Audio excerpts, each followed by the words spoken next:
When my dad, Robert, passed away, everything about my world shifted. Losing him wasn't just about losing a parent. It was like losing the foundation that held everything steady. He was the kind of man who spoke less with words and more with actions. His pride in his work showed in the way he built things to last, and nowhere was that more evident than in our family home. The house was a masterpiece of craftsmanship, a sturdy craftsman-style home he designed and built himself. Every corner of it told a story. The intricate woodwork on the banisters was a nod to the patterns he'd admired in old architecture books. The built-in bookshelves in the living room held memories of countless evenings spent reading together. Even the small imperfections, a slightly crooked doorframe in the guest room, a creak in the kitchen floor, were part of its charm. It was more than a house. It was an extension of him. When he passed suddenly after a heart attack, the house became mine. I was 23, fresh out of college, and unprepared for the weight of it all. But I knew one thing. I couldn't let my dad's work fade into neglect. He had left the house to me explicitly, along with a handwritten letter asking me to preserve it and keep it in the family. It was the last piece of him I had, and I was determined to honor that. At first, my mom, Lisa, and I leaned on each other in our grief. She had moved out of the house years before, after their divorce, but in the wake of Dad's passing, I invited her to move back in. It felt right. This was the home they had built together, and I thought it might help us both heal. For a while, it worked. Mom and I found a new rhythm, sharing meals in the kitchen and reminiscing about Dad. She told me stories about the early days of their marriage, how Dad had stayed up all night sketching plans for the house. It felt like we were rebuilding something, if not a family, then at least a sense of connection. Then Mark entered the picture. Mark was charming in the way that makes you want to like someone, even when your gut tells you otherwise. He was confident, with a booming laugh and an easy smile that could win over just about anyone. When Mom introduced him as her new boyfriend, I tried to be supportive. She deserved to be happy. Things moved quickly. Within months, Mark was a regular presence in the house. At first, it was small things, spending weekends there helping himself to the fridge. Then he started bringing his two kids, Sarah and Jake, along. They were noisy and careless, but I chalked it up to them being kids. When Mark and Mom announced they were moving in permanently, I was hesitant, but didn't want to create conflict. After all, it was still my mom. What I didn't realize was that Mark wasn't content to be a guest in my dad's house. He wanted to take control of it. It started subtly. Mark made comments about how the house felt dated and how it could use a modern touch. At first, I didn't think much of it. Everyone has opinions about home decor, right? But then the changes began. One weekend, I came home to find the built-in bookshelves in the living room torn out. In their place were flimsy, mass-produced shelves that didn't fit the space at all. When I confronted Mark, he shrugged. They were old and falling apart, he said casually. I figure it was time for an upgrade. Those shelves were custom-built, I said, my voice rising. My dad made them with his own hands. Well, they didn't fit the aesthetic, he replied, as if that settled the matter. I looked to Mom for backup, but she just gave me a sheepish smile. Mark's just trying to make the house more livable, honey. Don't be so sentimental. That was just the beginning. Over the next few months, Mark and his kids treated the house like their personal playground. Jake scratched the hardwood floors riding his scooter inside. Sarah left paint stains on the dining table during her art projects. Mark replaced the warm oak trim with cheap white molding and tore out the kitchen's hand-built cabinets to install factory-made ones. When I tried to set boundaries, Mark brushed me off. Kids will be kids, he'd say, or it's just a house, Zoe. Stop clinging to the past. But it wasn't just a house. It was my dad's legacy, and every change they made felt like a violation. The breaking point came one evening, when Mark sat me down in the dining room. He had a glass of wine in hand, and Mom stood behind him, looking uncomfortable but complicit. We've been talking, Mark began, his tone calm and businesslike. And we think it's time to make things official. What do you mean? I asked, already bracing myself. We think you should add us to the deed, he said. After all, we're a family now, and we've put so much into this place. It's only fair. I stared at him, stunned. You want me to give you ownership of my dad's house? It's not just your dad's house, Mom chimed in, her tone sharper than I expected. It's our home now. You're being selfish, clinging to the past like this. Selfish. That word echoed in my mind long after I left the table. I had let them live here rent-free, covered the property taxes, and tolerated their constant changes, all for the sake of keeping the peace. And now they wanted to take the house from me entirely? Something snapped inside me that night.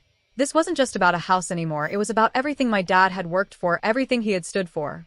I decided then and there that I wasn't going to let them destroy his legacy any further. It was time to take back what was mine. At first, I tried to give Mark the benefit of the doubt. When he replaced the light fixture in the dining room, I told myself it wasn't a big deal. The old one, with its stained glass shade, wasn't exactly my style either, but it had been my dad's choice. The new fixture was sleek and modern, starkly out of place in the craftsman-style house, but I bit my tongue. Then came the rug. Mark rolled it out in the entryway one Saturday morning, a garish geometric pattern that clashed horribly with the warm oak floors. I said nothing, but it grated on me every time I walked through the door. I should have realized these were warning signs, but I told myself they were harmless. Then came the day I came home from work to find my dad's built-in bookshelves gone. I stood frozen in the living room, staring at the bare wall where the shelves had been. They were replaced with flimsy, mass-produced units, the kind you'd pick up from a discount furniture store. My dad's shelves had been solid oak, their edges carved with intricate designs he'd shown me how to make when I was a kid. I ran my fingers along the wall where they had been, and all I felt was a blank, soulless surface. Mark walked in, holding a cup of coffee, looking proud. "Figured I'd surprise you," he said. The old shelves were falling apart. "These are much more functional." "They weren't falling apart," I said through gritted teeth. "They were perfect." "Perfect?" He laughed, as if I'd made a joke. "Come on, Zoe. They were outdated. This is an upgrade." It didn't stop there. The next weekend, I woke up to the sound of power tools. I walked into the kitchen to find Mark pulling the cabinets off the walls. "What the hell are you doing?" I demanded, my voice shaking. "Updating the kitchen," he said matter-of-factly. "These cabinets are ancient. We're putting in something fresh." "Those cabinets were hand-built by my dad," I said, my hands balled into fists. Mark shrugged, barely looking at me. "Yeah, well, they're not exactly modern. You'll thank me when it's done." By the end of the week, the kitchen was unrecognizable. The warm, homey space my dad had crafted was gone, replaced by glossy white cabinets and cheap laminate countertops. It felt like a stranger's kitchen, devoid of personality or history. When I confronted Mom about it, hoping she'd understand, she brushed me off. "Mark's right, honey. The house needed updates. You can't live in the past forever." "It's not just the house," I said, my voice cracking. "It's Dad's work. It's who he was." Mom sighed, looking more exasperated than sympathetic. "Zoe, it's just a house. Stop clinging to the past." But it wasn't just the renovations. Mark's kids, Sarah and Jake, treated the house like their personal playground. Jake rode his scooter through the hallway, leaving long scratches on the hardwood floors. Sarah spilled paint on the dining room table during her art projects, leaving stains that wouldn't come out no matter how hard I scrubbed. When I tried to set boundaries, Mark dismissed me with a patronizing smile. "Kids will be kids," he said. "You can't expect them to tiptoe around like they're in a museum. They don't even clean up after themselves," I shot back. "Lighten up, Zoe," he said, clapping me on the shoulder as if we were old friends. "You're way too uptight about this stuff. It wasn't just the kids." Mark himself treated the house like it was his. He started holding barbecues in the backyard without asking me, inviting his friends over and blasting music late into the night. The garden my dad had painstakingly cultivated was trampled under folding chairs and coolers. Every change felt like a small death. The house, once filled with my dad's spirit, was becoming unrecognizable. The warmth and character that had defined it were being replaced by cold, generic modernity. I tried to hold on to the pieces that remained, the carved banisters, the stained glass windows, but I knew it was only a matter of time before they came for those too. I started to feel like a guest in my own home, tiptoeing around while Mark and his family treated it like their kingdom. When I brought up my concerns, they dismissed me as overly sensitive. "You'll thank us later," Mark said, as if he were doing me a favor. But I wasn't thankful. I was furious. And for the first time, I started to wonder if I'd made a mistake by letting them move in. This wasn't just about renovations or scratch floors. It was about respect, for me, for the house, and for my dad's memory. And it was clear that Mark didn't have any. It had been building for months. Every time Mark made another change to the house, every time he dismissed my concerns, every time his kids left their messes for me to clean up, the tension grew. But nothing could have prepared me for the audacity of what came next. One evening, I came home from work to find Mark and my mom waiting for me in the living room. Mark had that confident, smug look he always wore when he thought he was being clever. Mom sat stiffly beside him, her arms crossed, her expression a mix of discomfort and resolve. "Hey, Zoe," Mark began, his tone overly casual. "We've been meaning to talk to you." I stayed standing, sensing that whatever they were about to say wasn't going to sit well with me. "What's this about?" Mark gestured to the couch, as if inviting me to sit, but I stayed where I was. Unbothered, he pressed on. "We've been talking," he said, adopting a calm, businesslike tone. "And we think it's time to make this arrangement more equal." "Equal?" I repeated, already on edge. "Yes," he said smoothly. "We've been living here for a while now, and we've put a lot into this house, financially, emotionally. It's only fair that we all have a stake in it. We think you should add us to the deed." It took me a moment to process his words. "You want me to give you part of the house?" I said slowly, my voice rising. Mark leaned back in his chair, as if trying to seem reasonable. "Not give. Add. We're family now, Zoe. And families share." I couldn't believe what I was hearing. "This isn't just some house," I snapped. "This is my dad's house. He built it with his own hands." "It's not just your dad's house anymore," Mom interjected, her voice sharp. "It's our home now. You're being selfish, clinging to the past like this." The word selfish hit me like a slap. Selfish? After everything I'd done to accommodate them? I'd let them move in rent-free. I'd paid the property taxes, the maintenance costs, the utility bills, while they tore apart the home my dad had built. And now they wanted to take ownership? "You have got to be kidding me," I said, my hands trembling. Mark sighed, adopting a tone of faux patience. "Zoe, I understand that this house has sentimental value to you, but sentiment doesn't pay the bills. I've poured thousands of dollars into updating this place. That gives me a right to have a say in its future." "Updating?" I shot back, incredulous. "You mean gutting it and replacing everything with cheap garbage?" Mom frowned. "You're overreacting. Mark's made the house more livable. It's time you stop treating it like a museum for your dad and start thinking about what's best for all of us." "What's best for all of us?" I repeated, my voice shaking with anger. "I've paid for everything, while you've lived here like freeloaders. And now you're asking for a stake in the house." Mark stood, trying to tower over me, but I didn't back down. "This isn't just about you, Zoe," he said, his voice hardening. "You're part of a family now, and families share responsibilities and rewards. Think about what's fair." "Fair?" I laughed bitterly. "What's fair is that I own this house. My dad left it to me. You have no claim to it, and you never will." Mark's face darkened, his calm facade cracking. "You're being unreasonable." "No, Mark," I said, my voice cold. "You are. I've let you and your kids destroy this house, disrespect my dad's memory, and walk all over me for years. But this is too far." Mom stood then, her face red with anger. "You're being selfish, Zoe. I can't believe you'd throw this in our faces after everything we've done for you. What exactly have you done for me?" I shot back. "Because all I've seen is you letting him take over this house while I foot the bill." Mom's face fell for a moment, but then she turned away, refusing to meet my gaze. "You'll regret this," she said quietly. "No," I said, my voice steady now. "I won't." That night, I sat in my room, replaying the conversation over and over in my mind. The audacity, the entitlement, it was almost laughable. But beneath the anger, there was a deep ache. My mom, the person who was supposed to protect me, to stand by me, had sided with a man who saw my dad's house as a trophy to claim. For years, I'd tolerated their behavior, thinking it was the easiest way to keep the peace. But now I realized there was no peace to be had. Mark wouldn't stop until he got what he wanted, and Mom would back him every step of the way. This wasn't just about the house anymore. It was about respect. It was about boundaries. It was about honoring my dad's memory and standing up for myself. I didn't know what my next step would be, but one thing was certain. I wasn't going to let them take the house. Not now. Not ever. That night, I couldn't sit still. My mind was racing, my emotions teetering between rage and heartbreak. I needed to clear my head, so I did something I hadn't done in years. I walked through the house room by room, taking in every detail. Only this time, instead of comfort, all I felt was loss. The living room was my first stop.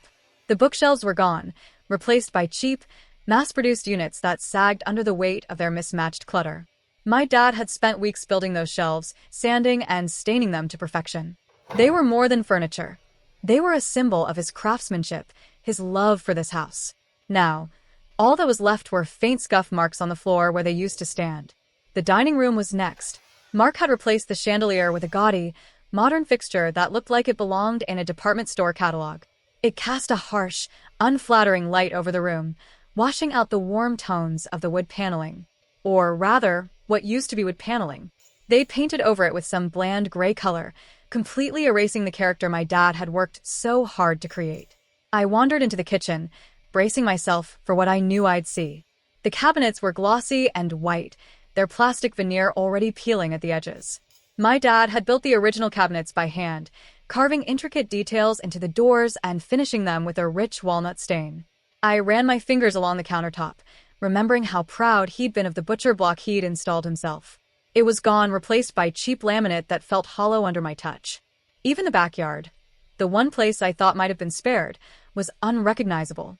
My dad's garden, once a sanctuary of vibrant flowers and carefully tended plants, was now a chaotic mess. The lawn was littered with toys, the flower beds trampled into the dirt. A rusty swing set stood where his vegetable patch used to be, its frame tilted at an awkward angle. Standing there, looking at the wreckage, it hit me like a punch to the gut. I had let this happen. For years, I'd stood by and watched as they dismantled everything my dad had built. I told myself it was easier to avoid conflict, to let them have their way. I thought that keeping the peace was worth a few compromises. But now, as I looked around, I realized that my silence had cost me more than I'd ever imagined. This wasn't just about furniture or paint. It was about my dad's legacy. The house he'd poured his heart into, the home he'd built for us. Every change Mark and his family had made felt like an insult, a deliberate attempt to erase him. No more. I stood in the backyard, clenching my fists as anger surged through me. This house wasn't theirs to destroy. It wasn't even my mom's. It was mine, and it was time I started acting like it. That night, I sat down at the kitchen table with a pen and paper, making a list of everything I needed to do. First, I talked to a lawyer about my rights and what steps I could take to evict them. Then, I'd start planning how to restore the house to its former glory. It wouldn't be easy.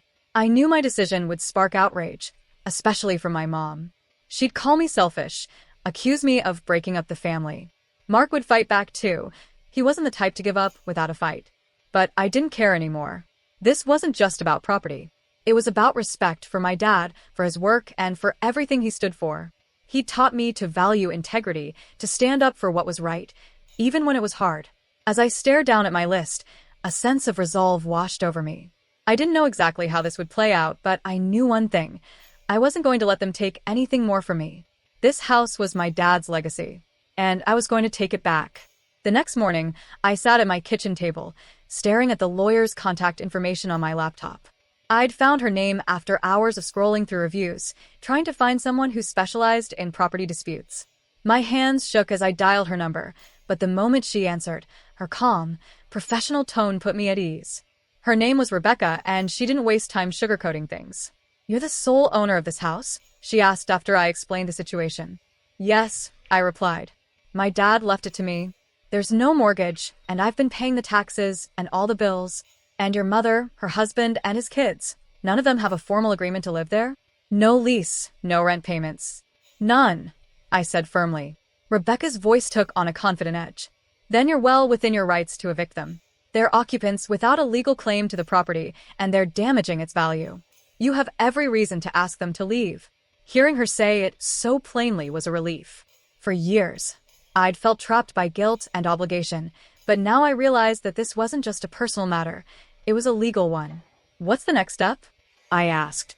"We draft a formal notice of eviction," Rebecca said. "By law, you'll need to give them a grace period, usually 30 to 60 days, to vacate the premises. If they don't comply, we escalate to court." It sounded simple enough, but the weight of what I was about to do settled heavily on my shoulders. Evicting my own mother and her family felt like crossing a line I could never uncross. But as I thought about the house, about my dad, I knew there was no other choice. That afternoon, Rebecca emailed me a draft of the eviction notice. It was stark and professional, laying out the timeline and legal consequences in black and white. Seeing it in writing made my heart race, but it also solidified my resolve. I printed the notice and carried it into the living room, where Mark was sprawled on the couch, watching TV. He barely glanced at me as I approached, but his smug expression faltered when I handed him the paper. "What's this?" he asked, narrowing his eyes. "An eviction notice," I said, my voice steady. "You have 60 days to vacate the property." Mark stared at the paper, then back at me, his face darkening. "You can't be serious." "I'm dead serious," I replied. "This is my dad's house, and it's time for you to go." He stood, looming over me in a way that would have been intimidating if I weren't so furious. "You're really going to kick your own family out? What kind of person does that?" "This isn't your house," I said firmly. "It never was. You've disrespected everything my dad built, and I'm done letting it slide." Mark's voice rose, his usual smugness replaced with barely controlled anger. "Do you have any idea how much we've done for this place? The money we've spent? The work we've put in? You're just going to throw us out like trash." "You haven't spent a dime," I shot back. "Everything you've done has been about tearing down what my dad created. You don't care about this house. You just want to take it from me." At that moment, my mom walked in holding a basket of laundry. Her eyes darted between us, taking in the tension. "What's going on?" she asked warily. Mark thrust the notice toward her. "She's kicking us out," he said, his voice dripping with indignation. Mom looked at the paper, then at me, her face a mixture of shock and betrayal. "Zoe, you can't be serious." "I am," I said, meeting her gaze. "This has gone on long enough, Mom. This is my house, and I'm not going to let you or Mark destroy it anymore."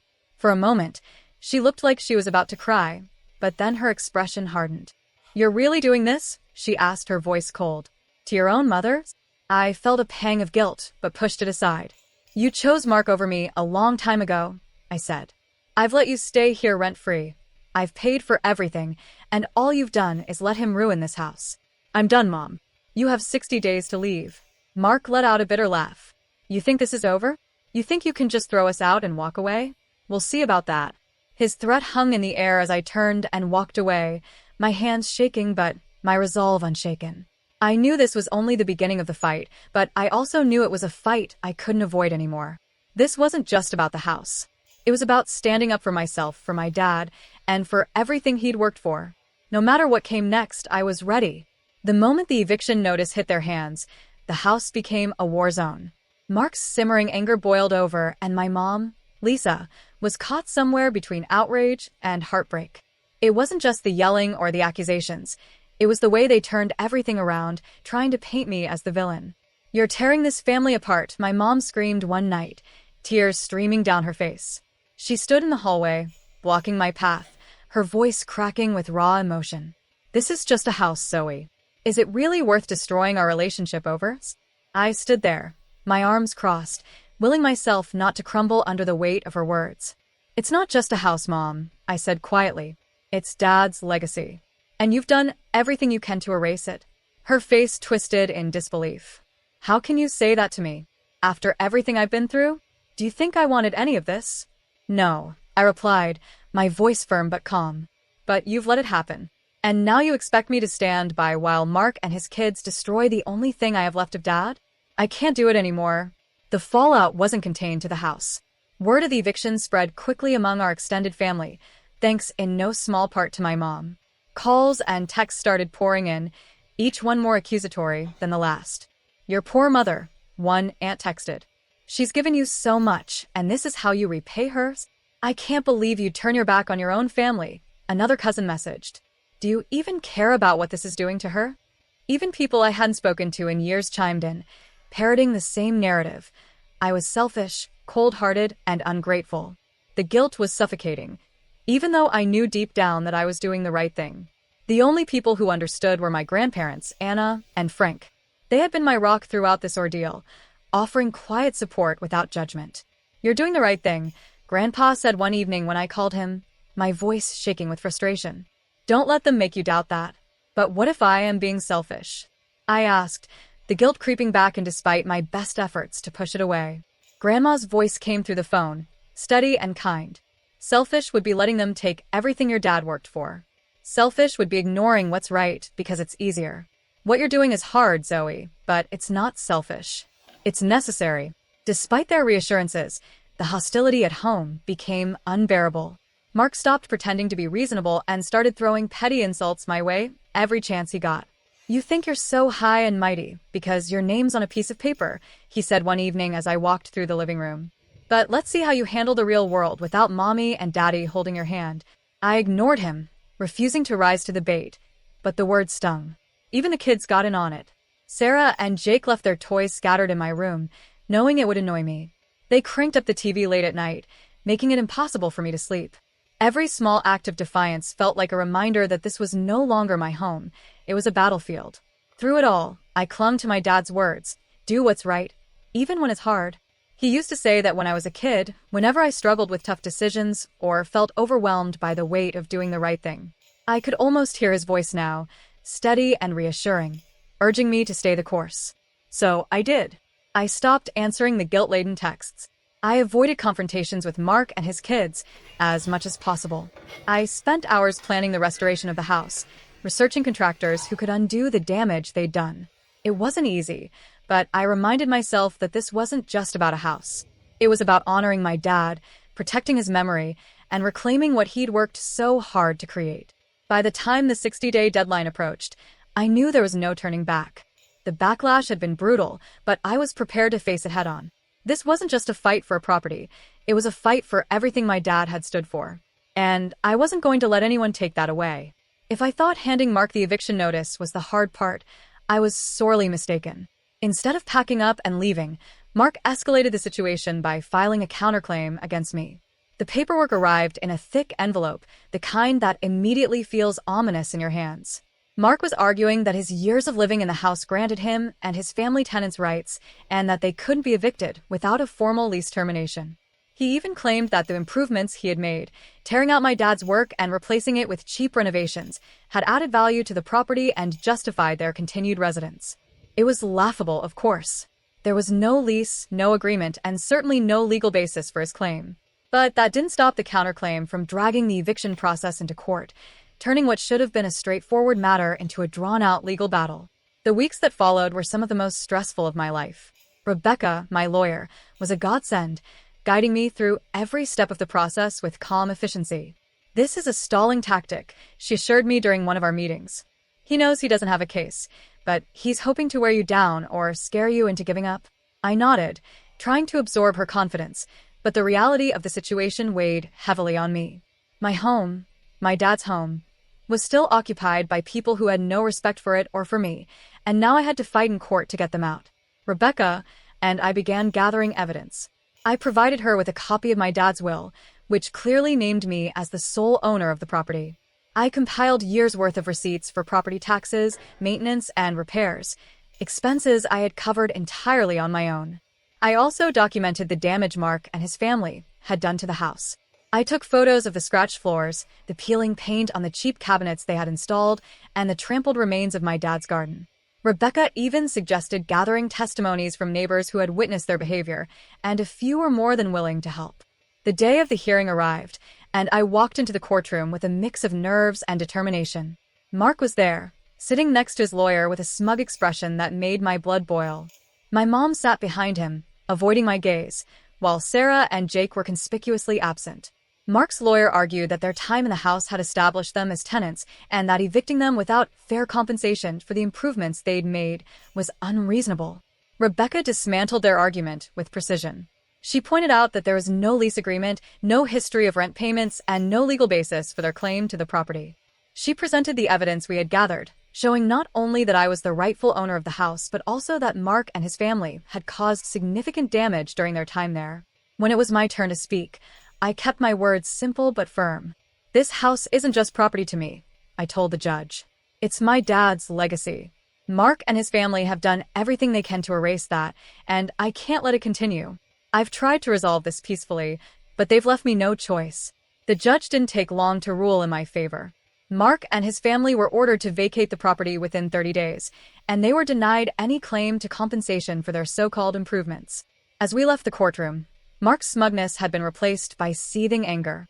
He muttered something under his breath, but I didn't care enough to ask what it was. My mom looked at me briefly, her face a mixture of hurt and resentment, but I held my ground. It wasn't a victory. I wanted to celebrate. The whole ordeal had been exhausting, and the thought of what lay ahead, restoring the house, repairing the damage, and rebuilding my peace, felt overwhelming. But as I walked out of the courthouse that day, I felt a glimmer of relief. The house was mine again, and no matter how hard Mark had tried to take it, I had stood my ground. This wasn't just a legal win. It was a reaffirmation of everything my dad had taught me: to value integrity, to fight for what's right, and to protect what matters most. The morning they were scheduled to leave, the house felt eerily quiet. It was the kind of silence that follows a storm, not entirely peaceful, but heavy with the remnants of chaos. I stood in the doorway of my bedroom, listening to the muffled sounds of boxes being shuffled and voices rising in frustration from downstairs. Mark's voice was the loudest, barking orders at Sarah and Jake, who clearly weren't moving fast enough for his liking. My mom's voice occasionally drifted through the house, soft but sharp, as if she was trying to keep some semblance of calm. I stayed out of the way, hovering near the stairs but out of sight. I didn't trust myself to be in the same room with them. The tension was too raw, too close to boiling over, and I wasn't about to give Mark the satisfaction of one final argument. When they finally began hauling their things out to the driveway, I ventured downstairs. The living room, once full of mismatched furniture and clutter, now looked empty and hollow. The cheap shelves Mark had installed were still there, sagging under their weight even after they were emptied. The carpet was stained from years of careless living, and the walls were scuffed and marked. It wasn't until I stepped into the kitchen that I saw my mom. She was standing by the counter, her hand resting on one of the glossy white cabinets that had replaced my dad's handcrafted ones. She looked up as I entered, her face a mix of exhaustion and resentment. "Is this what you wanted?" she asked quietly. I took a deep breath, choosing my words carefully. "I didn't want it to come to this, Mom, but I couldn't let it go on. This house is all I have left of Dad, and it's not just a house to me. It never was." Her lips pressed into a thin line, and for a moment, I thought she might say something, maybe even apologize. But instead, she turned away, picking up a stray bag and heading for the door without another word. Mark was outside, loading the last of the boxes into their car. When he saw me step onto the porch, he straightened up, his expression cold and calculating. "This isn't over," he muttered as he slammed the trunk shut. I folded my arms, meeting his glare with as much calm as I could muster. "It is for me," I replied. He scoffed, climbing into the driver's seat without another word. My mom followed, her eyes fixed on the ground as she walked past me. She didn't say goodbye. As the car pulled out of the driveway, I stood there, watching until it disappeared around the corner. A strange mixture of relief and sadness settled over me. The house was finally mine again, but the cost had been higher than I'd ever imagined. I walked back inside, closing the door behind me. For the first time in years, the house felt empty, but in a good way. The oppressive weight of their presence was gone, leaving behind a space that was finally, truly mine. The damage was everywhere. The scratched floors, the chipped paint, the broken garden outside. It would take months, maybe even years, to restore the house to what it had once been. But as I stood in the empty living room, I felt something I hadn't felt in a long time. Hope. This wasn't just the end of a chapter, it was the beginning of a new one. And, for the first time, I felt ready to take it on. The silence in the house, after they left, was jarring at first. It felt like a void, a reminder of the chaos that had filled the space for so long. But as the days passed, I realized that the silence wasn't emptiness, it was peace. And it was time to rebuild. I started with the living room. The cheap, sagging bookshelves Mark had installed were the first to go. I hauled them out to the curb with a mixture of satisfaction and sadness, remembering the beautiful shelves my dad had built. They had been more than storage. They were a part of him, and I was determined to bring them back. I found a local carpenter who specialized in custom woodwork. When I showed him the photos of the original shelves, his eyes lit up with admiration. "This was your dad's work?" he asked. "Yeah," I said, my voice catching. "Can you replicate it?" "Absolutely," he replied. Watching the new shelves take shape over the next few weeks was like seeing a part of my dad come back to life. The kitchen was next. I tore out the glossy, peeling cabinets myself, fueled by the memory of my dad's careful craftsmanship. It was grueling work, but each piece I removed felt like reclaiming a part of the house that had been stolen. I hired another professional to recreate the original cabinets from old photos, using the same walnut wood my dad had chosen. The backyard was a challenge all its own. Mark's kids had left it in ruins, broken swing sets, crushed flower beds, and a patch of dirt where my dad's vegetable garden used to thrive. I spent hours pulling weeds, planting flowers, and restoring the stone pathways my dad had laid by hand. Slowly, the space began to transform back into the peaceful garden I remembered. One sunny afternoon, as I was planting tomatoes in the freshly tilled soil, my grandparents arrived for a visit. Grandpa stepped out of the car first, carrying a box of seedlings, while Grandma followed with a pitcher of lemonade. "This looks more like it," Grandpa said, surveying the garden with a nod of approval. We sat on the back porch, sipping lemonade and talking about the house. Grandpa shared stories about the early days when he and my dad had worked together to build the foundation. "Your dad would be proud," he said, his voice thick with emotion.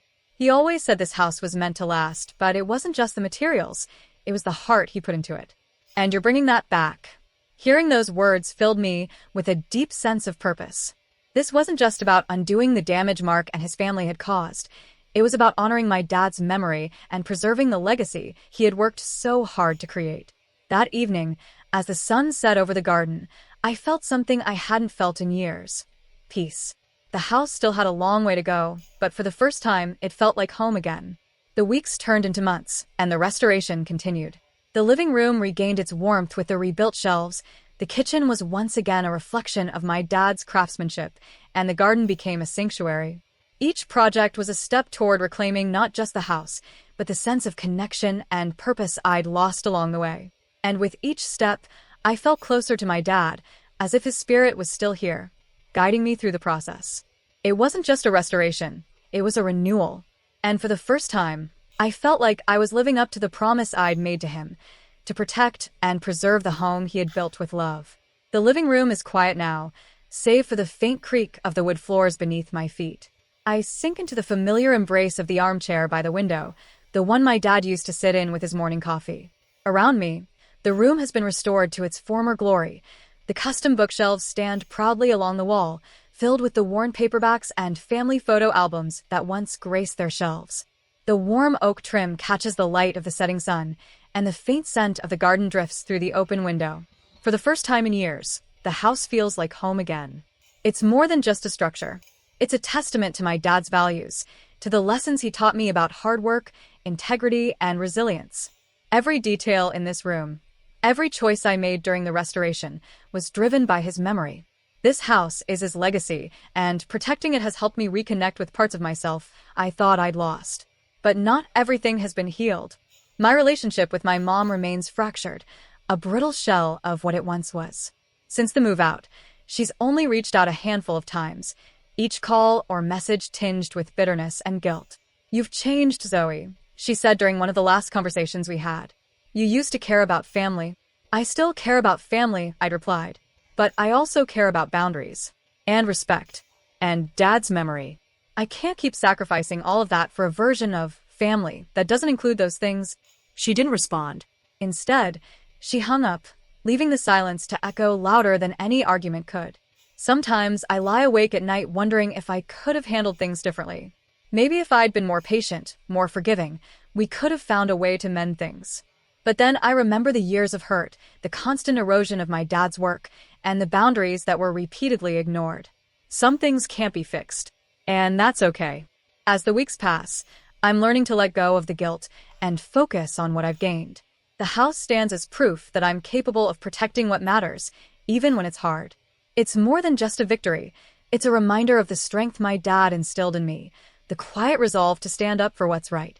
My grandparents visit often, their laughter and stories filling the spaces that once felt empty. The garden has become a place of solace, a vibrant oasis where I feel closest to my dad. I've even started inviting friends over, sharing meals in the kitchen, and relishing the warmth of connection that had been missing for so long. This chapter of my life isn't wrapped up neatly with a happy ending. There are still scars, relationships that may never heal, and questions I'll carry with me for years. But as I sit in this house, surrounded by the restored beauty of my dad's work, I feel a sense of peace I haven't felt in years. What I do know is this: I've honored my dad's memory. I've protected his legacy. And in doing so, I've reclaimed a part of myself I thought I'd lost. This house, this life, it's mine now.